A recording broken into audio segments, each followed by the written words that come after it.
Preparing. Okay, we should be popping up any minute, any second. And the funny is, it goes actually live first before. And hello, here we are. Well, welcome to the Liz and Eric show. Hello, everyone. Hello, everyone. I'm like, now I have to find myself again. That always happens. Here we go. Yes.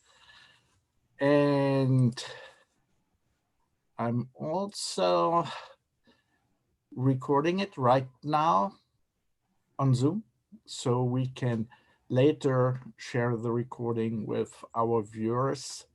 For everybody who is not live right now, but the fun thing of having that live show um, element on it is, you kind of operate without a net. Right. And I really like that. And you mentioned something to me just earlier, and it was regarding NASA. So bring that up because this is pretty incredible, because there was even a movie made after that particular person. Yes, called Hidden Figures.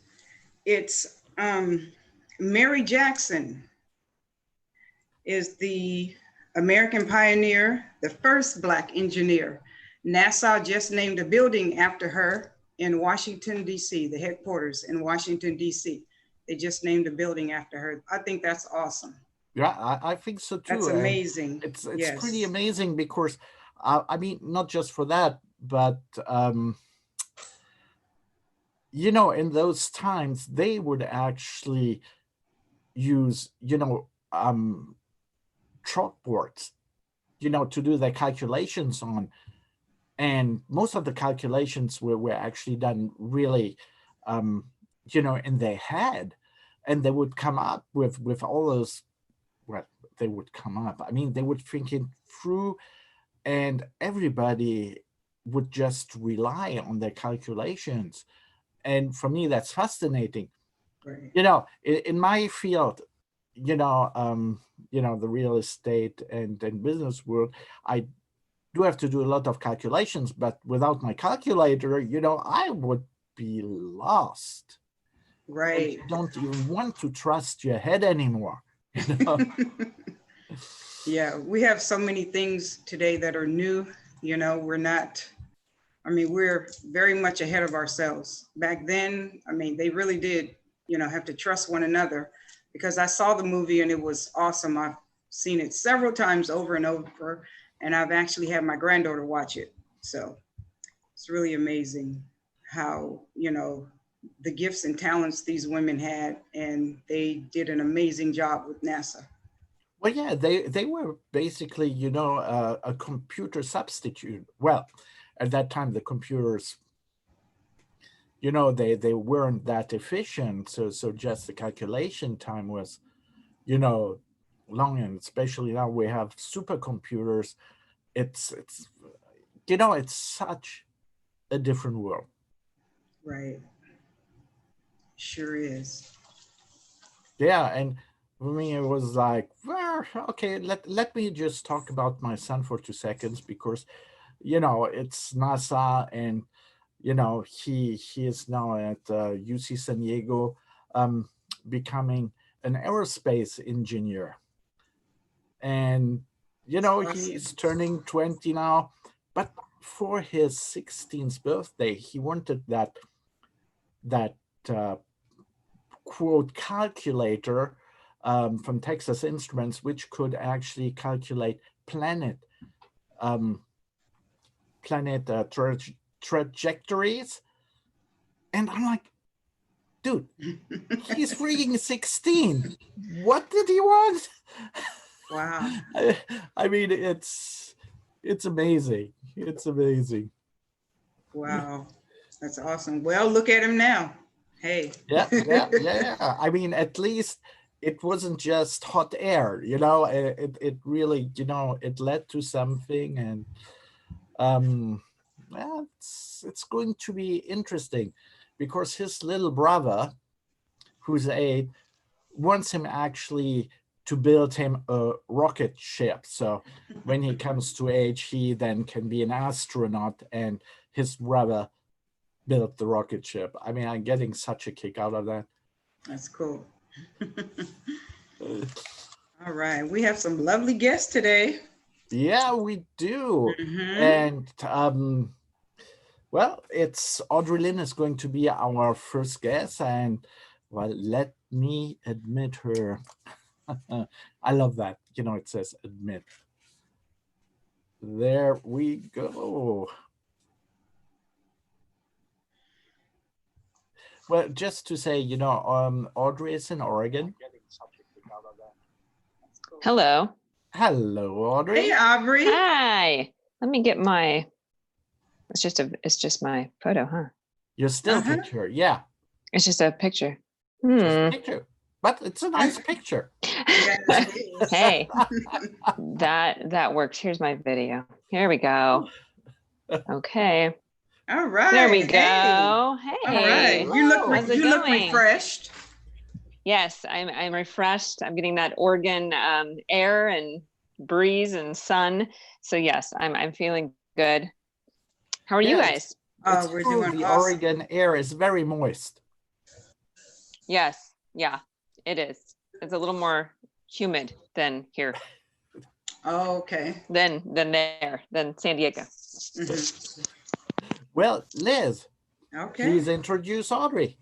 All right. So I'd like to introduce Aubrey Lynn, stylishly Aubrey Lynn.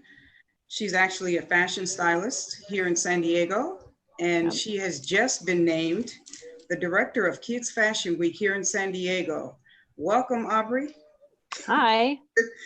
Hey, so we see that you're kind of like juggling 2 careers here, fashion stylist and also the director of Kids Fashion Week. So when were you named the director of Kids Fashion Week?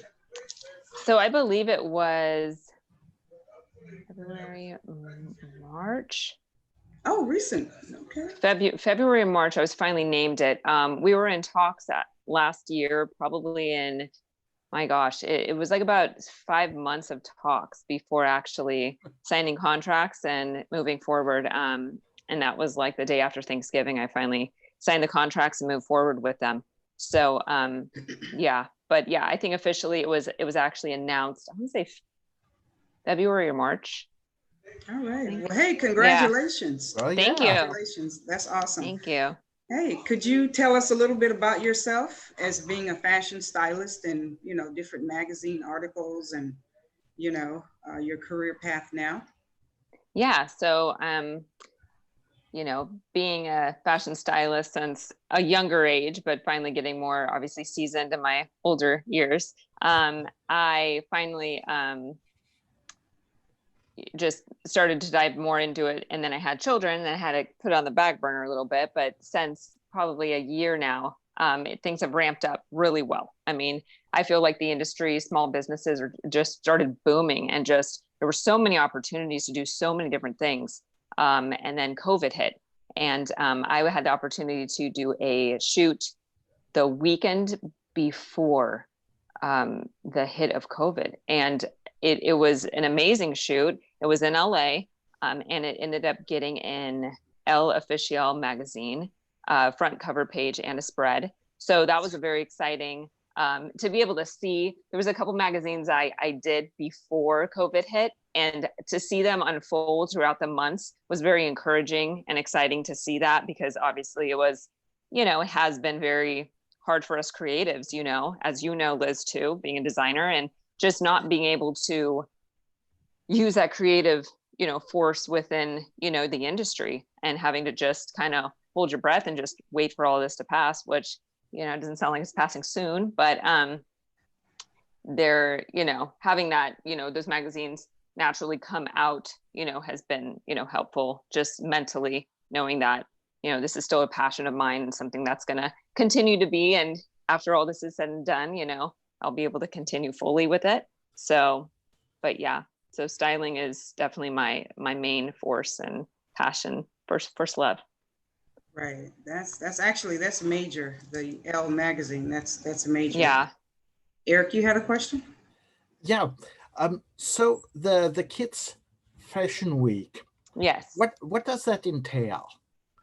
So Kids Fashion Week, it's for kids by kids, and it is just all encompassing kids, from designers to the models to everything. I even found a kid DJ in San Diego who's going to DJ for it. I mean, I was looking into kid musicians just to like have them, play throughout, and just everything involving kids, just their talents and their abilities to use for the, entertainment field, the arts, and the creatives. So but yeah, I mean, it's entailed mostly for a fashion show, and it was going to be 3 days. And I say was going to be because it was supposed to be in December, but due to all of this, we've had to move everything. So but we're still looking to do a community event for the kids this year. God willing, we're able to have multiple people in one room, or even outside. But we're still planning on moving that forward for even next year. So it's definitely happening in San Diego. It's just a matter of keeping everyone safe and making sure that we're doing it right. Right. That's a great thing. Yeah. Are there any venues already associated to it? Do you have something like a wish venue you really would like? Yeah. Our wish venue is the gosh, yeah. We were in talks with them before it all hit, and we were actually possibly going to be moving forward with them. And then of course this happened literally within 2 weeks of us about to sign everything over, and it just didn't happen. It is Park West was the venue for this year. We were working with, and that is a wish venue due to many things. It just has the perfect space for the girls, for the boys, and then just for community, and for outside, inside, the space for vendors. It was beautiful. So that's definitely a wish venue for me here in San Diego. Obviously, eventually we would love to do Hotel Del, something elaborate, but budget wise, and it being a 501c3 nonprofit, that's not, we got to start small, work bigger eventually with sponsorship and things behind us. Yeah. All right. Where is Park West? I haven't heard of that. I'm sorry, but I haven't heard of it. It is, Park West is like downtown, but it's not fully downtown. It's off to like, I don't even know what area that's called. But yeah, it is downtown, off to just like a side area street. But yeah, it's a really great venue. It's old, it's historic. It used to be the women's club. Yeah. So it's been around since, I would say 18 something, I want to say. Yeah, the women used to gather there and have all their big board meetings and all the things. And Park West ended up finally taking it over. So. Okay. So I have a question for you. Are you signing children up now, or is there somewhere someone can reach you if they're, once everything gets going, it's going to be snowballing really big, and kids are you're going to want to find them. Yeah, we don't have any set plans for that right now, just because of everything. We definitely don't want to get kids' hopes up and have it not happen, or have things shift. We really have to be smart about it. I mean, it's hard to even base it off of schools, not knowing even if schools are going to open or how that's even going to happen. So we're just trying to do our part and our best to make everyone safe and feel comfortable. And so moving forward with that stuff, it's more of just talks with headquarters in DC, and having, seeing exactly what they're doing too in their layout. They're still planning on doing their show in April, and they're actually doing something here in July with their Kids Fashion Week DMV. So, we're kind of, basing a lot of it on them too, and how they're working and moving forward with their events. So yeah, unfortunately, I just wish I had all the answers, and I just don't right now, and we can't be guaranteed anything. So we're just trying to play it safe and just move forward in a smart way, but also knowing that, it's still gonna happen. Right. That's the best way. So coming back to your previous and future life. Mm-hmm. So as a fashion stylist. Yes. And I don't know if you would mind actually putting your website up. Mm-hmm. Because I came across something, and you do also those YouTube fashion Oh yes, I do stylist some tips. YouTubes. Yeah. I was doing them a lot, and then I kind of stopped doing them. They're a lot of work, and I have kids, and it's hard to do all the things. So I kind of, pushed away from it. My Instagram is probably my, best portfolio as of recent, just with all the things behind the scene footage and then all the shoots I've done, or continuing to do move forward. So I just haven't refreshed it, and I know I should, but I feel like that Instagram is like, yeah, that business, it's like Instagram is a business card for like all the things right now. And it's like, I feel it's like my main selling point. I'm getting gigs through that. And so yeah, I need to update that. It's definitely on my to-do list, but it's just, it's a beast. So Right. Well, I guess we all have to fight the social media beast, in one way or another. There's so many avenues. It's just crazy. Yeah, it is. It's a lot to keep up with. Yep. Yeah. So for the future, are you looking forward to, I know you are, collaborations with other designers and stylists? Yes. Because I know that your work is amazing. You have worked with me at the Westgate with pretty much all of my shows, and you have been amazing. So now today the tables have turned. You interviewed me. Now I'm interviewing you. Yes, that's so awesome. Yes, yes. So I mean, your work is phenomenal, Aubrey. Thank you. Yes. Thank you. Absolutely. Yeah. I am looking, today I was actually working on a mood board for a fashion shoot that's happening in August. That is pretty exciting. It's for a magazine, and we're working on it in LA. And it's 2 locations. So it's one Saturday and then another Saturday. So it's cool to be asked to do something like that and actually feel like, oh my gosh, things are starting to slowly happen. It's a big deal. So I'm really excited to be a part of it and to, use my talents, moving forward. It's exciting to know that fashion's still unfolding. So, right. Yeah. Right. And I've seen a couple shoots around too, and they do wear their masks. They're still, they're very careful. Smart. It's crazy. Yep. They're doing social distancing and, Yeah. Right.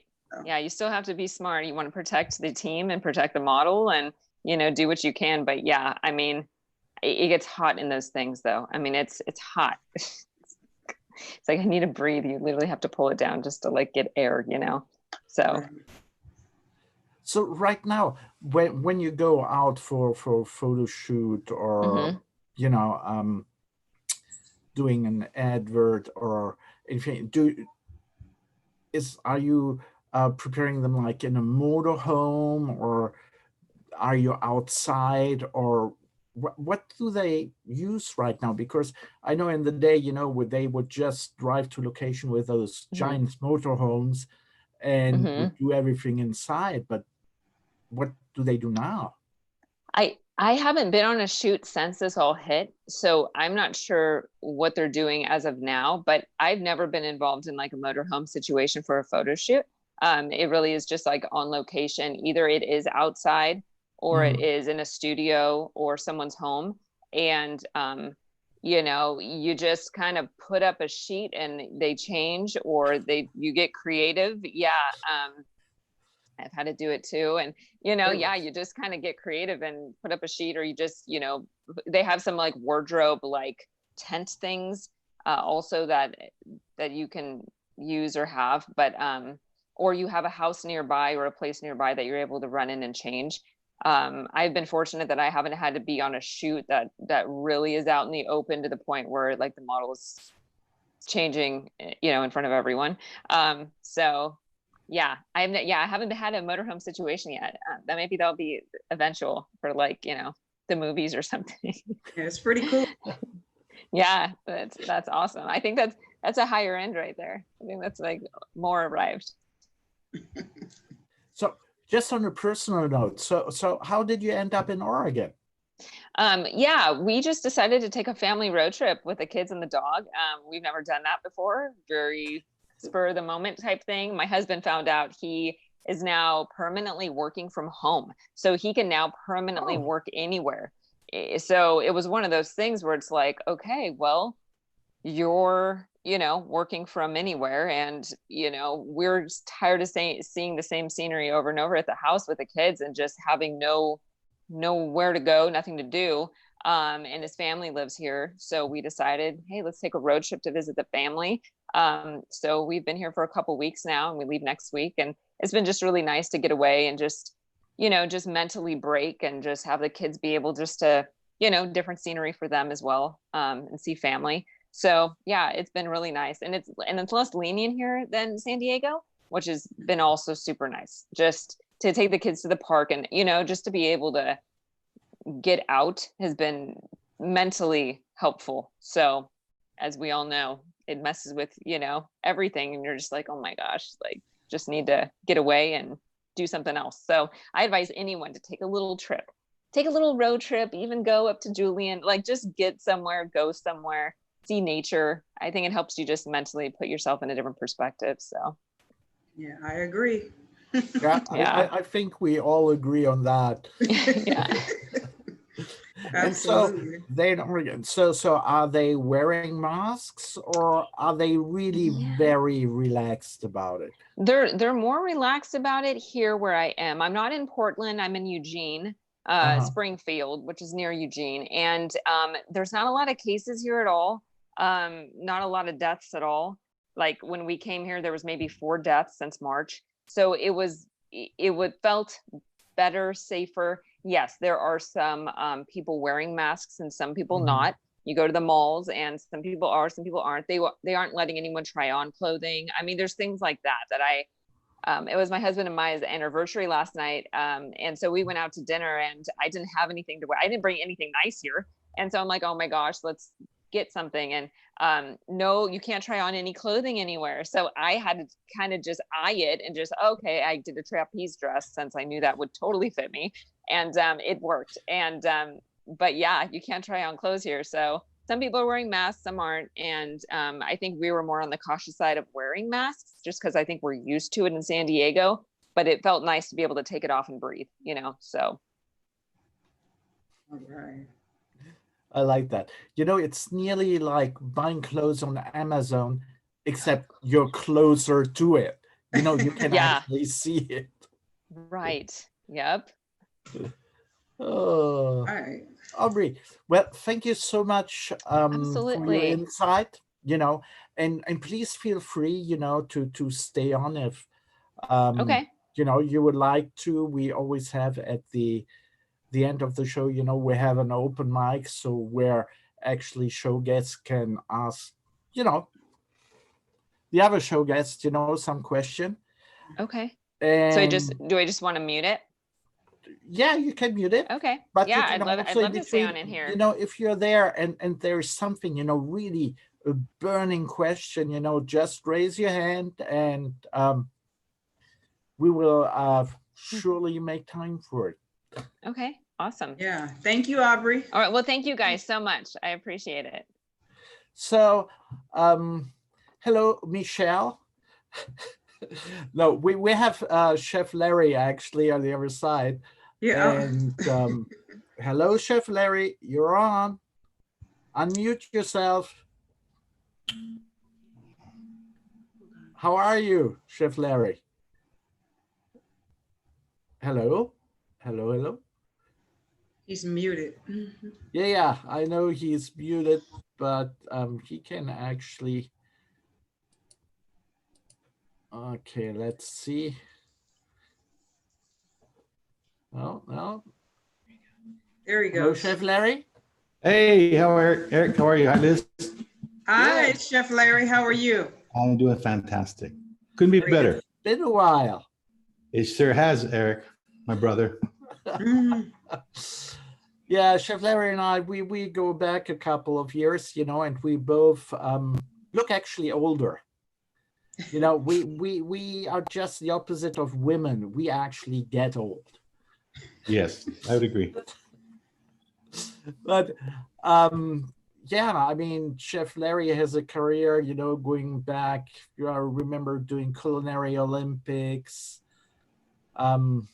several restaurants, several hotels, and now in a very special capacity, being the executive chef of Viejas Casino. Yes. Kind of a new venture for me, Eric.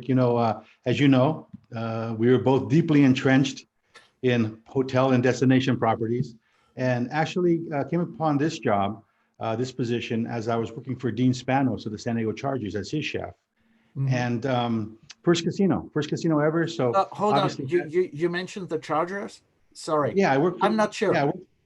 Yeah, I worked for the San Diego Chargers. Sorry, I didn't want to do that to you, but Yeah. Now the Los Angeles Chargers. Ouch. Mm. But yeah, and I was working for Mr. Spanos and the Chargers, and then I just kind of came across this job came along, and it was apprehensive at first. A casino, not knowing operations and stuff like that. The representation that casinos had in general for not serving really high-end product or high-end food, more geared to the casino people. Found myself visiting the casino a couple of times and seeing that they were Forbes rated, they were 4-diamond rated. So it really set the tone for me, at least, that they were dedicated to a very quality food and beverage program, which prompted to me. And then, of course, to mention the Chargers one last time, they left town after 2 seasons that I'd worked for them. So either follow them to LA or stay in San Diego and go on to a new venture. So here I am now at BS. but they never mentioned you as the reason they left town. No, never. I think it went far beyond the meals I prepared for them, Eric. I think it had a lot to do with a lot of money and a brand new stadium up in LA. Yeah, but just to give our viewers, an idea of what you're dealing with, Mhm. How many, and I don't say that lightly, but how many thousands of people are going through Viejas a day? That is one of the big differences immediately that you experience, Eric, from going to traditional destination hotel property, even a luxury property, to a casino environment, is the sheer volumes of people. Going from daily covers in an average hotel of 500, 600, 800. You double that if you had banquets or such, going into a situation where you're doing 2,500 people on your buffet only. Just your buffet. You were doing 2,500 covers. And so property wide, you were doing close to about 5,000 to 6,000 covers in a single day.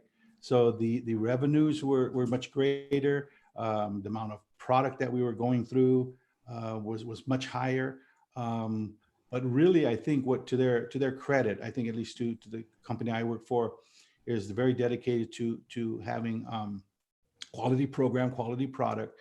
And they allowed me to hire enough lieutenants, chefs, room chefs, and sous chefs to really kind of see the vision through in all the different areas and restaurants. I mean, it is a big operation, and you just reopened. Yes, we just reopened. We were shut down for the 3 to 4 months, like many other properties were, like everybody was. Some of us remained there just as key staff, keeping the thing going, walking in every day, checking things. And we reopened to the new realities, like most restaurateurs, most businesses have, that it's not the same as it was before. We closed down on March 20th, I believe, was our shutdown date. So on the 19th of March, everything was normal. And I was just having the conversation the other day with one of our other executives, like March 19th, everything was rolling along. We were talking about concerts and events and fireworks and celebrations and promotional events and all these great things. And next thing you know, next day we get a shutdown notice, and we're moving stuff into freezer and mobilizing staff to get things put away and cleaning all the kitchens before we actually shut down. So reopening was a reality of starting out slow, kind of a phase-in situation. with minimal staff, with opening restaurants judiciously, few steps at a time, few restaurants at a time, and seeing what traction we would have in terms of bringing business back. Because even to this day, till right now, there's people who won't go out. There's still some concern. There's concern about going out, the environment, and also the operators. If we're doing the right things as operators and making sure that we're creating a safe environment for our guests and our players. Right. Go ahead, Liz. Oh, okay, so I have a question. What type of steps have you guys taken to make people actually feel safe, I guess, for the gambling side? You know, I'm just kind of curious about that. What are they, you know, how are they not coming in contact with each other when, you know, We're the really, machines? yes, we're really practicing the social distancing. We reduce the number of machines, then reduce the number of gambling tables to every other one, if that makes sense. So that's creating the social distancing. So the machines are actually turned off. The tables are actually shut down. So that actually creates an environment of social distancing automatically. Even in our restaurants, we went to our floor plans and only seating every other table. There's markers throughout the casino. There's a sanitizer everywhere. We also were employing the UVC sanitizing methods. We were closing down at first every night and having that done. Obviously the masks, the shields, plexiglass barriers at the card tables, at the dealer stands and stuff like that. So it was quite an adjustment for us but we feel safe. We feel great for our customers. We take their temperatures as they walk in the building. They're required to wear a mask. Team members are required to wear masks in the kitchens. Very stringent rules about hand washing. Every little rule in my kitchens, if somebody left the kitchen, even to wash their hands, they're coming back in the kitchen and washing their hands one more time before they go back to work. So distancing, washing your hands, sanitizing work surfaces, utensils, every hour on the hour, being very diligent on making sure that's happening. Again, you know, any team member that would even have the most remote symptoms, they're sent home right away. So there's a lot of things in place that we've done, because again, not only is our obligation and our commitment to our players and our guests and our diners to create a safe environment for them, we also have to create that for our fellow team members and for ourselves. Right. Yeah, no, that's for sure, and it's very important, especially because I mean there's so many people coming through. So in percentages, do you have already like 50% of your clientele back? Is it more? Is it less? Are the players, you know, being enthusiastic? Because, you know, one of the things going to the casino is also that atmosphere, you know, of seeing the other players and, you know, gambling. Yes, you're exactly right, Eric. The atmosphere is everything in a casino. The vibe, the music, you know, the DJ's going. I don't think we're there yet as far as energy levels, what it could be, because we're still not allowing our lounges to be open. Drinks are served in to-go containers and or to-go cups, and they're taken away from the bar. There's no socializing in that way. The lounges are not open for dancing or anything like that. And we have also limited food service on the floor. But certainly the energy from the machines, you know, being on and people in the casino, that's certainly very, very real for us now. We're realizing that people are coming back. So, you know, I think we're probably about 50%, you know, a little bit under 50 on our volume before. And that's just based on the fact that we don't have that many machines available. Just like in our dining, our cover counts are a little bit less because you don't seat as many people. So, yeah. Mm-hmm. So did the retail outlets also reopen? Yes, our retail outlets opened as well.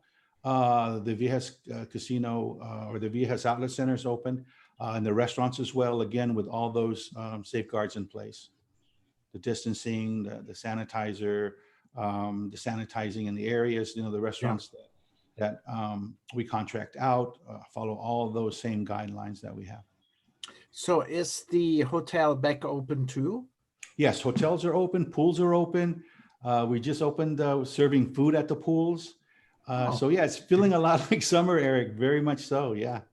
So Are you expecting a lot of people coming actually then for the 4th of July weekend? You know what? We're modestly optimistic or cautiously optimistic about that. We are planning a celebration, which is kind of interesting. We're planning it for team members, and we're celebrating our team members as well as Veterans Day, believe it or not. And we're doing a great team member event. Yeah. First time we're out in our concert venue in our park area. So we're going to get a feel of that vibe of what's going on outside. So we're slowly coming back to doing some things from within the casino and within the hotel that are normal. It seemed normal. We're also beginning to look at banquets, bringing back groups into the hotel, which is a big revenue producer, and it's a big thing because I think people who have banquets and events and group meetings and weddings, it's purely social. It's all social events. So how do you prevent people from being social at a social event, right? Yeah. With tray passed hors d'oeuvres or a charcuterie display or something like that, or interactive stations. How do you keep people and still develop a product or deliver a product that is suitable? So you're on tribal land. Yes. So how? And I'm not very educated on that, but how does that impact the way that you can actually react toward the COVID crisis? Is it like everything what's in state also applies to you, or do you have some wiggle room, or can you do things differently? If anything, Eric, I would say we're actually held to a higher standard, higher scrutiny. We certainly refer to and acknowledge and even work off of some of the county health guidelines. Yeah. But you mentioned it, we have federal jurisdiction there, and we follow the CDC guidelines as well as the local guidelines, put it that way. And we put the two together, and we just, again, very dedicated. We have a very, very strong risk management department that is constantly, especially during this COVID-19 situation, very active, always, checking on things, checking on team members, checking on, make sure the policies are being followed. And, we're really adjusting to that because, those of us in the restaurant industry, in the kitchen, thrive on creativity and be able to kind of do your own thing. But if you're in the middle of doing something and then the chef of the venue yells sanitation logs, then they've got to drop whatever they're doing, lose their momentum, lose their vibe, and start spraying down, sanitizing, changing out all the utensils and things like that. So, but it's a necessary step that we're taking. Wow. I have a question. Can we talk about food, Chef Larry, for a second? Can you recommend some quarantine meals? Wow, anything you can do at home. For me, for a home cook, I think roasting is a good way to go. One pot cooking, throwing a roast in the oven. One of my favorite meals is lemon Greek chicken. You take a whole chicken, rub it inside and out with lemon, some garlic, oregano, and some great olive oil. Drop some red potatoes or some peeled Yukon Gold potatoes on the bottom of the pan. Put it in the pan, walk away for an hour and 45 minutes to 2 hours, slow cook it.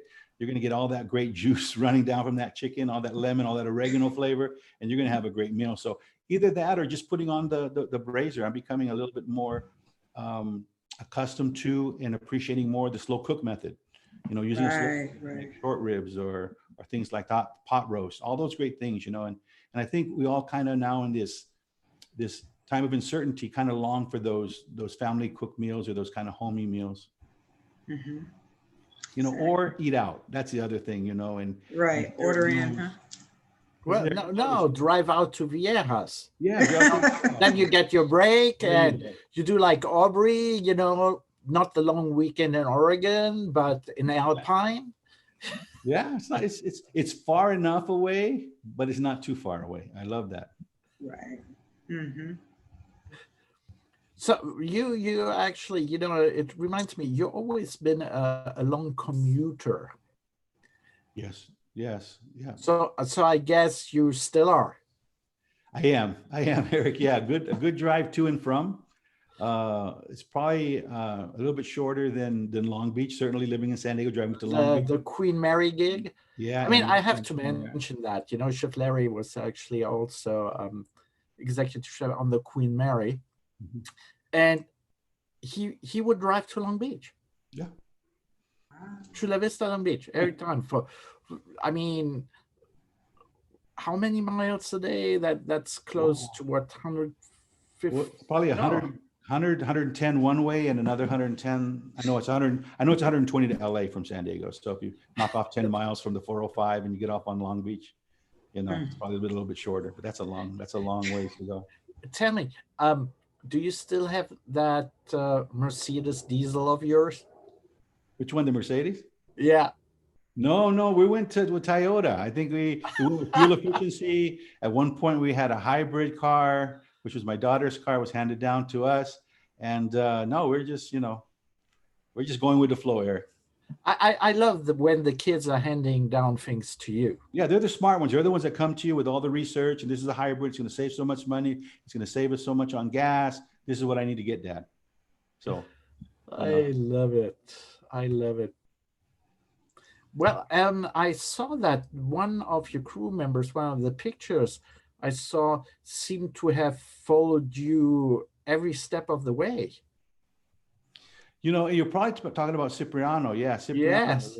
was with me way back when I was the executive chef of the Town and Country Hotel and Convention Center in Mission Valley when I was there for a while. And it's kind of followed me along the way and even has helped me with private catering events and things like that. So a good second man. You like that loyalty, you like somebody that knows what you need and what you want. And I think this past year I've been giving also the responsibilities that we have as the executive chef and director of restaurants as well. So I have the front of the house now that reports to me and I'm accountable for. So having a good second like Chef Cipriano lets me get out of the kitchen a little bit more, or lets me leave the kitchen with a stronger feeling of confidence that things are going the right way.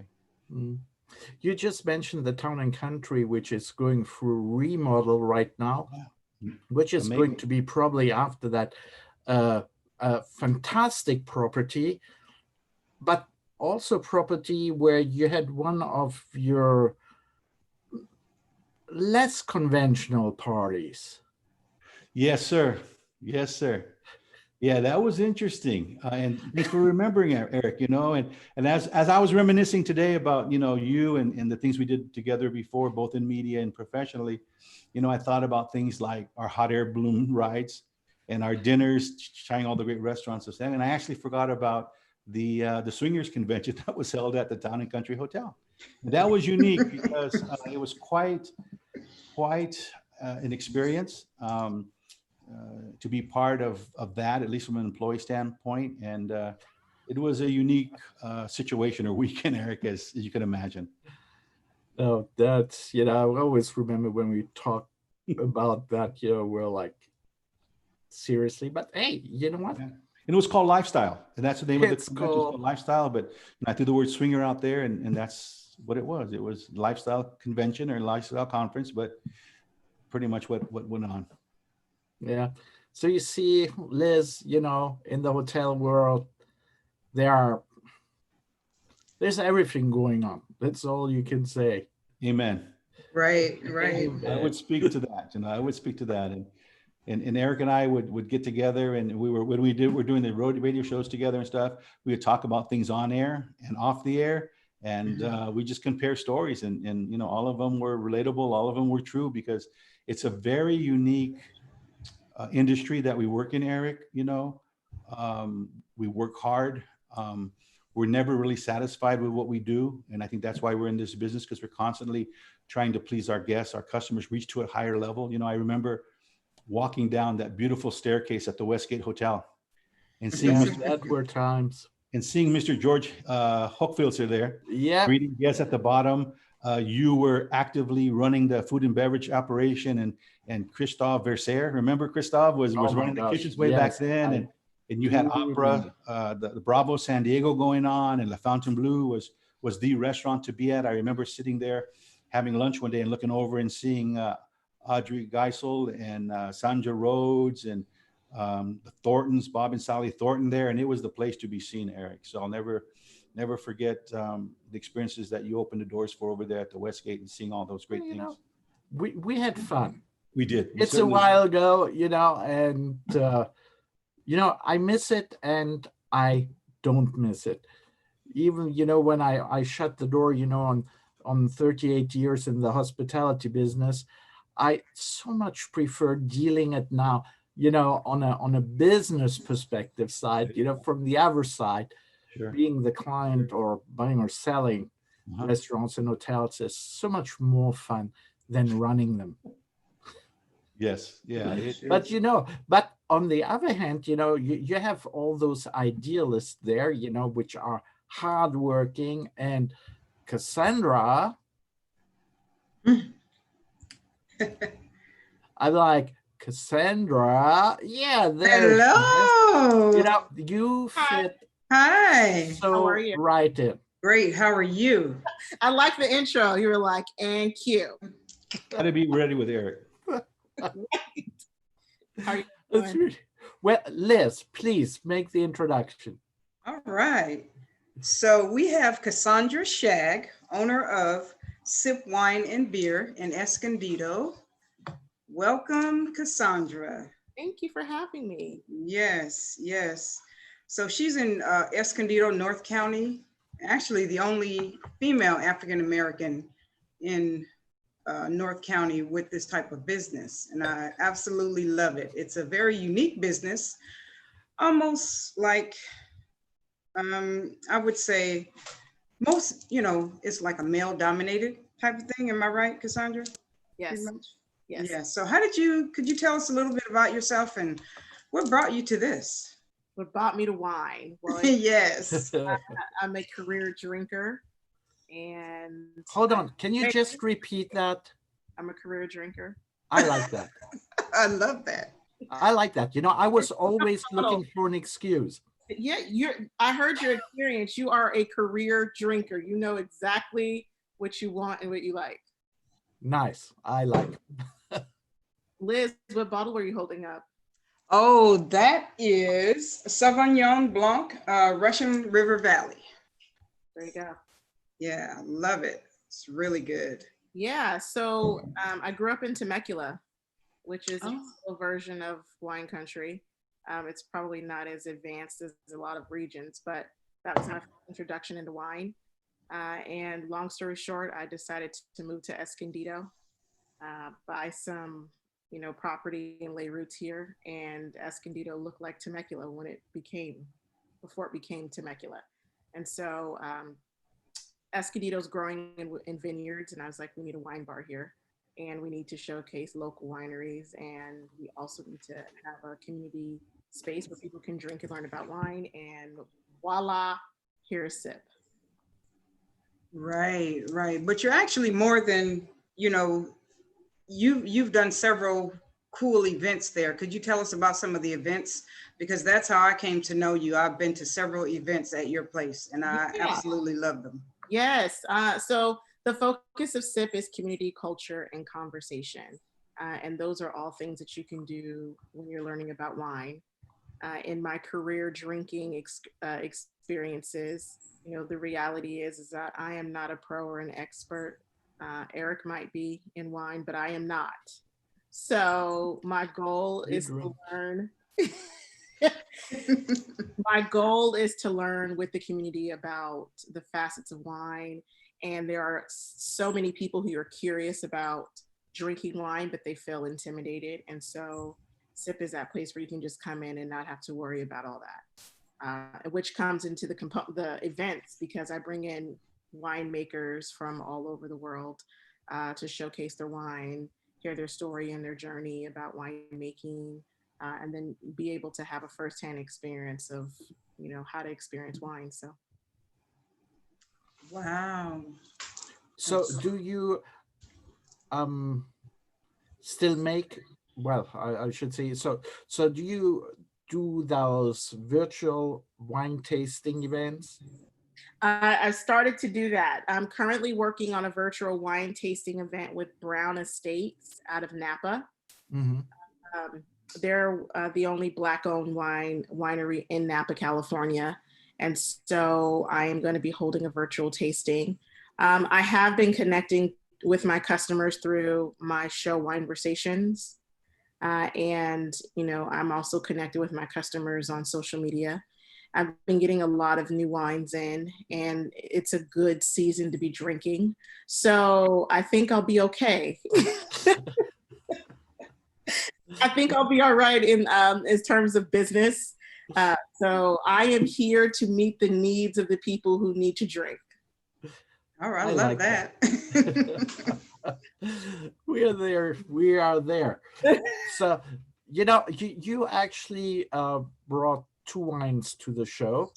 And like I can see of the content of the bottle that Liz had, she's been already quite busy drinking. Mhm. Yeah. Oh, can Because you- that one looks already half full. halfway gone. I'm not drinking yet. I have to wait because I have another call. So I'm gonna wait until all of my calls are done so I can remain sober. Okay, I hear you. So I can really drink after. So. All right. So how have you been affected? And I mean, I know it's kind of obvious, but in what ways have you been affected where, you can't really have people inside and, that's kind of hard. But Yeah. then you're selling wine, which is awesome. Yeah, so we had to close the doors March 14th. And I'll tell you, I was a little panicked in the beginning, but things have definitely turned around. I'm still close to the public in terms of in like indoor service right now, but I am doing appointments for people who are interested in buying wine so they can shop by themselves and pick their selection for curbside pickup or to go. So it's worked out because I just don't think there are a lot of people who aren't ready to come in to sip and sit down. And I am still in the process of going through all of the guidelines to reopen as well. For people who don't know, those guidelines, are extensive, and the goal is to make sure that people are safe. And when you're a party of one, I have to make sure that I'm able to stay safe as well. So that's really important. And I know that with the uptick in cases that, I think continuing this model until there's some stabilization of cases is the best thing to do. Right. And if I'm not mistaken, you also serve food too, correct? Yeah, we do charcuterie. We do charcuterie trays made to order.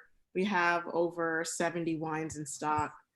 We have a good selection of local wines. Women-owned winemakers, Black-owned winemakers, local beer selection, and, for right now, virtual events. Okay.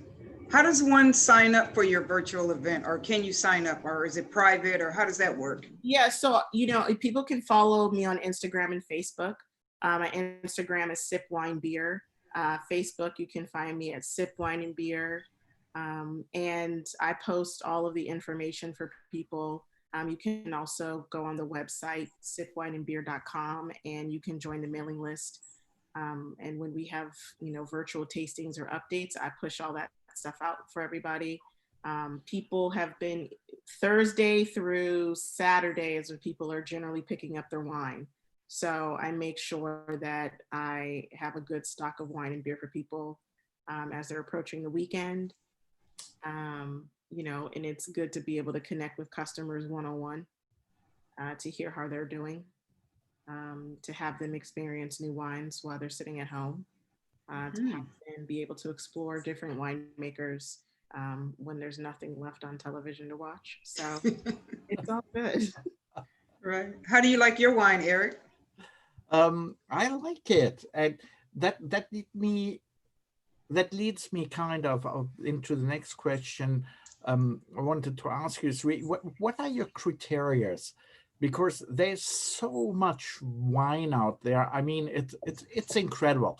It's nothing compared to 20, 30 years ago, where you kind of knew your wines, you had your wine regions, but now suddenly, like even in Escondido, you have like Ophelia, you know, man, they just pop up, they come. And you said you grew up in Temecula, and that went from oh God, I don't want to, Wilson's almond champagne, but hey, you know what? There's a market for it. They frigging sell that stuff at Costco. Cakes. What do you say? What do you say? But anyhow, I mean, Temecula has a couple of really, really cool wineries. And but how? What's your criteria? How do you decide which level of wine or cuts it so that you are satisfied with the wine and you can actually offer it to your client and they get this, oh, okay, I get it, Yes. experience? So I like to say that I pick wine for the people first and foremost. I drink all the wine. I taste it first before I put it out there.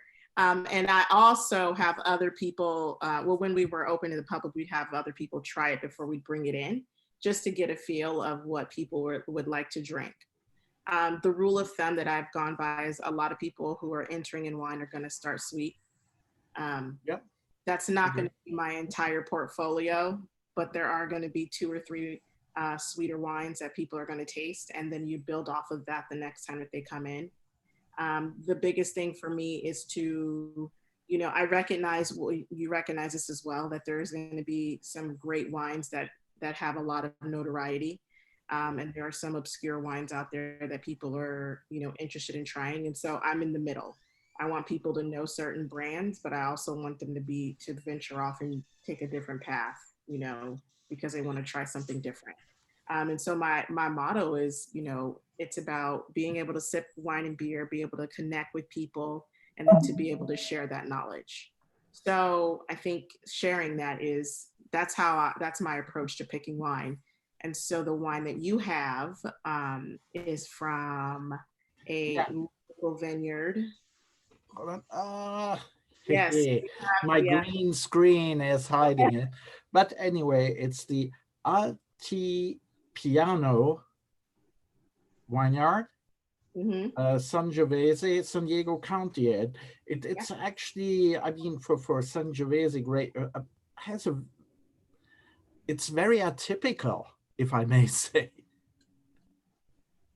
That's not bad.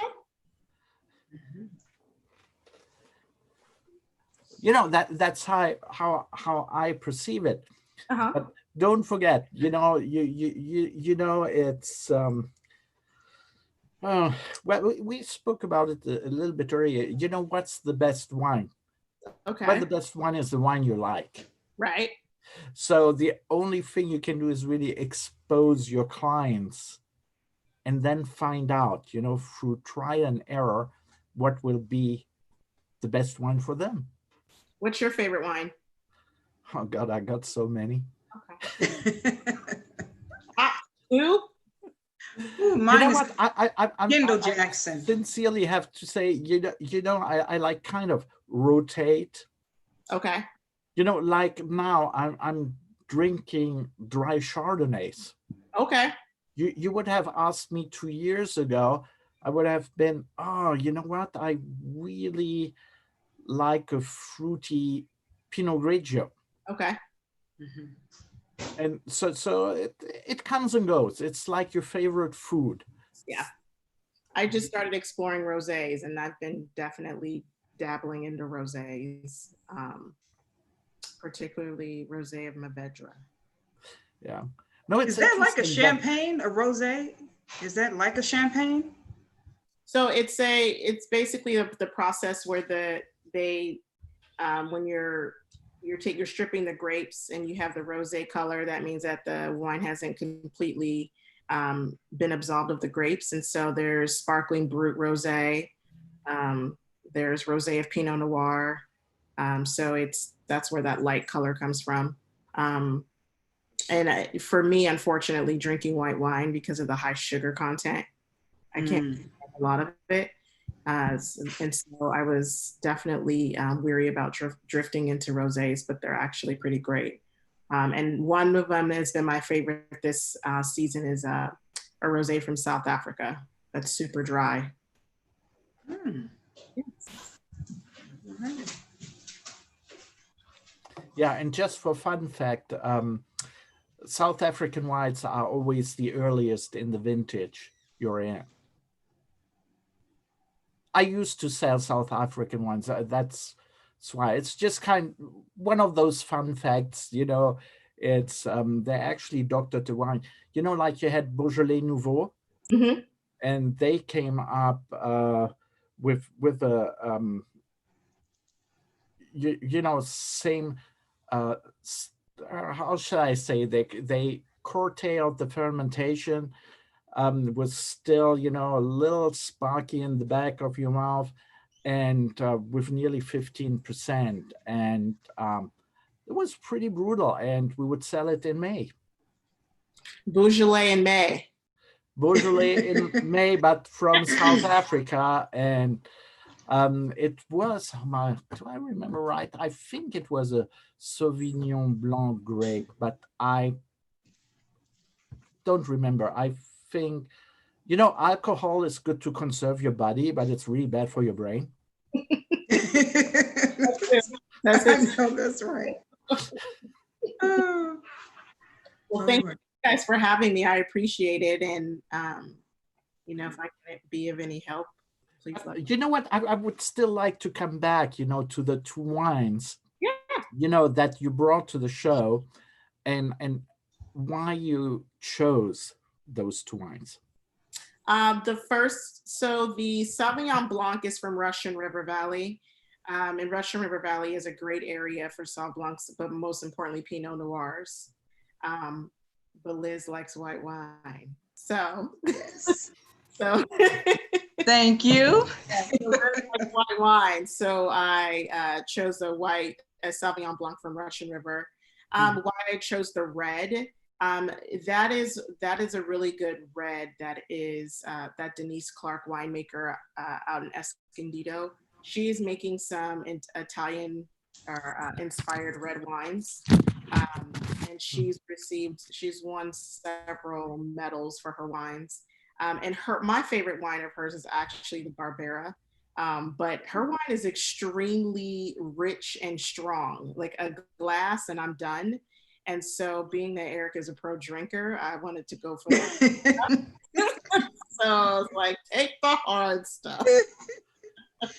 It's a good one. It's really nice. And, let's speak just very, very shortly of where you are actually located, because I don't think that many people are actually familiar with Escondido, as an actual, city. But you've got Stone Brewery there. Obviously, you're there, and it's a very interesting city. It is, and the reason why people don't know about it is because Escondido means hidden. So that's Excuse me, I understood shit in, so I'm not trying to put it right. So yeah, Escondido is definitely it's a growing, charming little city. You're right; it's the home of Stone Brewery. We have over 25 vineyards in Escondido, and rapidly growing. People are recognizing the difference in housing prices from San Diego versus Escondido in North County. So people are definitely venturing up here. And it's just one of those communities that's definitely growing and has become extremely diverse from when, I knew of Escondido growing up in Temecula. So, and I'll say, the wineries out here and the vineyards that are growing definitely give that Temecula type of feel. And, at this point, you're going to find some great wines. You're going to find some different character wines, but what you're going to be able to experience is having to have that opportunity to do that local versus driving, all the way to Temecula. and that you can, 10, 15 minutes away, there's 20 different wineries that you can explore on a Saturday and Sunday. So it's good. And, it'll keep evolving. A lot of the winemakers are, they've turned their homes into, these sanctuaries where they're making wine and, opening their homes up to you. So it's a different experience. No, I think it's important. I mean, to advertise really, your local, wineries. You have a ton. I do have to say that I have not yet done the Escondido wine tour, which I will have to do now, Absolutely. Yeah. And I might take you as my tour guide. I might be available. Hey, come on, use your connections. Yes, I might be available. I might be available to help you with that. Yeah, and I would like to Sure. invite everybody, to unmute themselves and, open mic and ask each other questions. Or not. I do have a question about the wine. So do you have you wine from just all over, or is it more? You did say like international. You have international wines. You have wines locally. You just said you had wines from Napa. So if we wanted to get the wine after going to your winery or bar, can we actually get them at stores, or are they only within your bar? You're gonna have to search high and low for the majority of the wine. Okay. Yeah, my goal is to have a different experience to where you're not going to see the norm. Okay. The good thing is that you definitely point people in the direction of where they can get it, and they can also get it at SIP. Okay. And we are working with a number of winemakers that will only sell to us, or cool. Wine is only available in California at SIP. One of our really big events that we had before we closed the doors was with the McBride sisters. And since, they're the largest Black-owned female wine company in the US, and they have 3 lines out. They have their McBride Sisters collection line. They have a wine line called Black Girl Magic. And then they also have these she cans, which are canned Sauvignon Blanc and Rosé.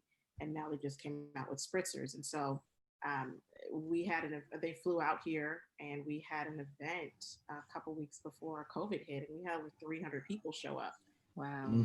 They wanted to meet the sisters. They wanted to hear their journey. They wanted to have their wine bottle signed. They wanted to support local, and they wanted to be able to really understand, there's a diversity in wine that's definitely growing, and people want to be a part of it. And so, just to open the doors and say, hey, these are winemakers that you may have seen on TV, but now they're coming to Escondido, and everyone's like, wait, what?